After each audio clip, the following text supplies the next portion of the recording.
AP radiograph of a patient who came in the emergency room with abdominal pain. So the first thing, whenever I'm looking at radiograph, first thing I do is check all the lines, and there's a nasogastric tube outlined here. The tip appears to be in appropriate position. There are other lines overlying the patient, which are external to the patient, and they are monitoring leads. The first thing that catches my eye is a relative lucency to the upper abdomen. And you can see underneath the right hemidiaphragm here, there is a lucency that extends across the midline.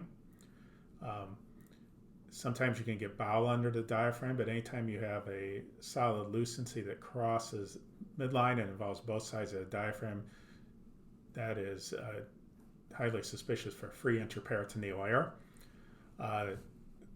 So at this point, I'm pretty suspicious the patient has free intraperitoneal air, and then I start looking for some other findings of free intraperitoneal air, and I notice that in particular this loop of small bowel, I can actually see both walls of the small bowel. That's called the double wall sign or wriggler sign, and that's where you have gas both inside and outside of a viscous, hollow viscous.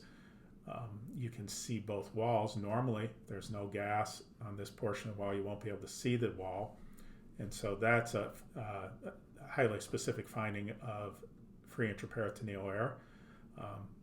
There's also a little subtle triangle of gas between loops of small bowel. It's called the triangle sign.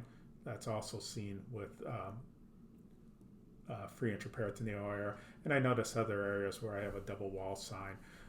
So I'm going to read this as consistent with free air and probably recommend a CT scan for further evaluation.